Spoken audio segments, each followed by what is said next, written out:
ఆ ఆంజనేయ స్వామి మీద ఒట్టేసి చెప్తున్నా, మా మా బంజారా కుల దైవమైనటువంటి శివలాల్ సాక్షిగా చెప్తున్నా, తులజా భవాని అమ్మవారి పైన ఒట్టేసి చెప్తున్నా, మాకు ఈ మైక్రో ఫైనాన్స్ స్కామ్కి ఎటువంటి సంబంధం లేదు. దయచేసి గమనించగలరని చెప్పేసి కోరుకుంటున్నాం. అండ్ ఇంకో విషయం ఏంటంటే, బండి శివ అనే వ్యక్తి వేరు, శివ చౌహాన్ అనే వ్యక్తి వేరు. శివ చౌహాన్ నేను. ఈ బండి శివ అనే పేరుని తీసుకొచ్చి శివ చౌహాన్ అని చెప్పేసి మొత్తం ఈ ట్రోల్స్ ఎందుకు జరుగుతున్నాయో మాకు అర్థం కావట్లేదు.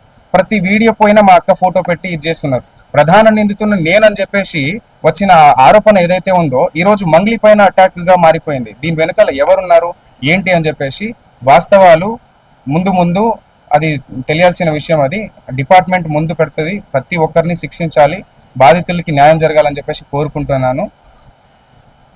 సో మొదటిగా ఏదైతే మాకు పరువు నష్టం కల్పించిన ఈ మన సుబ్బారావు అడ్వకేట్ ఏదైతే చేస్తున్నాడో ఆరోపణలు, అవంతా అవాస్తవాలండి. దయచేసి ఆయన చేసే ఆరోపణలు ఏదైతే ఉన్నాయో అవన్నీ జనాల్ని పిచ్చోల్ని చేయడానికి ఈ మీడియా మిత్రులు కూడా మోసం చేసినట్టు తెలుస్తుంది. నేను ఖచ్చితంగా చెప్పగలుగుతా, ఎందుకంటే రేపటి రోజున ధర్మమే గెలుస్తుంది. ఈ రోజు ఈయన చెప్పే ఆరోపణలు ప్రతి ఒక్కటి టార్గెట్ ఆయన ఏదైతే మా అక్క చెప్పడం జరిగిందో ఆయన ఓన్లీ ఫేమ్ వరకు మాత్రమే అని చెప్పేసి అది ముమ్మాటికి నిజం అని చెప్పగలుగుతాను. ఎందుకంటే ఆయన స్టార్టింగ్ నుంచి నన్ను ఆరోగ్యంగా మాట్లాడింది, నన్ను ఇబ్బంది పెట్టింది, నన్ను ఇట్లా చేసింది అది అని చెప్పేసి చెప్పడం మాత్రమే జరిగింది. కానీ ఏ రోజు కూడా ఫైట్ చేసినట్టు ఇక్కడ కనిపించట్లేదే. ఈ రోజు కూడా మీడియాలలోనే వెళ్ళి ఇట్లా ఇంటర్వ్యూలు ఇస్తున్నాడు, కానీ ఏ రోజు కోర్టులో వెళ్ళి ఫైట్ చేయలేదు, ఏ రోజు డిపార్ట్మెంట్ దగ్గరికి వెళ్ళలేదు, ఏది చెయ్యట్లేదు. వెళ్ళి మా పైన కేసు పెట్టడం ఎందుకు? నువ్వు బాధితుల నుంచి ఏదైతే జరగాలో అది చేయాలి. నీకు సమస్య ఏదైతే ఉందో దాన్ని క్లియర్ చేయడానికి నువ్వు ప్రయత్నించాలి. కానీ ఒక బీయింగ్ ఏ అడ్వకేట్ మీరు ఇట్లా ప్రతిదానికి ఇట్లా మీడియా చుట్టూ తిరుగుతూ మమ్మల్ని బదనం చేయడానికి మీరు ఎంతవరకు ఇది కరెక్ట్ అని చెప్పేసి నేను అడుగుతున్నా. సో దీన్ని ప్రజలు గమనించాల్సిందిగా కోరుతున్నాను. ఇది ఇది ఇది ఇప్పటికైనా వాస్తవాలు అనేటివి బయట పెట్టండి. నేను మీడియా మిత్రులకు కూడా కోరుకునేది అది. తప్పకుండా ఇది ధర్మం అనేది గెలుస్తుంది. మా తప్పు ఏది లేదు ఇక్కడ, మీరు గమనించాల్సిందిగా కోరుతున్నాను. ఈరోజు మంగ్లీ పైన ఏదైతే చెప్తున్నాడో మన సుబ్బారావు అడ్వకేట్ గారు, నా మీద నా పైన కూడా కేసు పెట్టడం జరిగింది. నేను వాళ్ళ తమ్ముడు నాకు ఇట్లా బెదిరించడం జరిగింది, నన్ను డాష్ అని చెప్పేసి తిట్టడం జరిగింది, నేను లారీతో గుద్ది చంపుతా అని చెప్పేసి చెప్పడం జరిగింది. ఆ స్టేట్మెంట్ ఇవ్వడం జరిగింది పోలీస్ కేసులో స్టేషన్లో.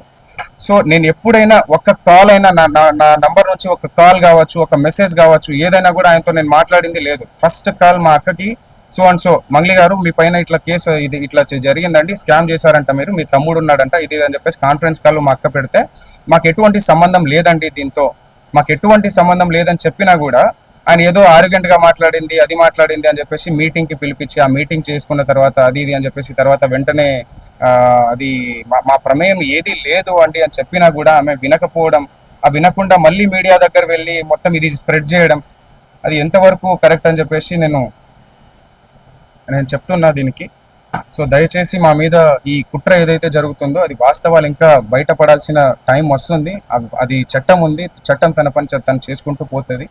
దయచేసి మీరందరూ కొంచెం సమయం వెయిట్ చేసి ఈ వాస్తవాలని ముందు బయటపడతాయి. ఈ వాస్తవాన్ని మీరు కూడా మీడియా మిత్రులు కూడా ఏదైతే వాళ్ళకి క్వశ్చన్స్ వేస్తున్నారో అది డైరెక్ట్గా మీరు ఎట్లా ఏంటి ఏ ఆధారాలు ఉన్నాయి, మీకు ఏమైనా ఆధారాలు ఉంటే బయట పెట్టండి. అంతేగాని మంగ్లీ ఫోన్ చేసింది 10 సార్లు, అవును ఫోన్ చేస్తుంది, ఎందుకు చేయదు? తను ఒక సెలబ్రిటీ హోదాలో ఉన్నప్పుడు మీరు నన్ను బదనం చేయడానికి ప్రయత్నిస్తున్నారండి, అట్లా చేయకండి అని చెప్పేసి ఆమె శతవిధాలుగా ప్రయత్నించింది. ఎందుకు ప్రయత్నించింది?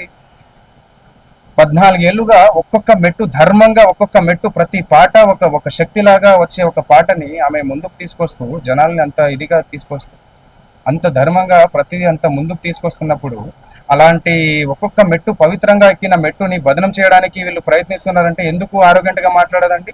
నా ఏ తప్పు లేదు, నా తప్పు లేదని చెప్పేసి ఎందుకు చెప్పకుండా ఉంటుంది? ఆమె సైలెంట్గా ఎందుకు ఉండాలి? మీరు అడిగిన ఏదైతే అవి డబ్బులు ఏవైతే అడిగారో అని చెప్పేసి నాకు ఇట్లా అని చెప్పేసి ఎందుకు మేము ఏదైనా లీగల్గా వెళ్తున్నాం. ఇంతవరకు రాకుండా ఉండడానికి కారణం కూడా అదే. ఈరోజు మమ్మల్ని బదనం చేయాలన్న ఉద్దేశంతో మీరు ఇంత కుట్ర పన్నుతున్నారే, మీ వెనకాల ఎవరున్నారు? అవన్నీ జరగాల్సిన రీతిలో జరుగుతుంది.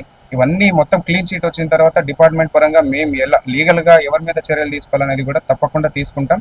దీంట్లో ఎవరిని వదిలేదైతే లేదు.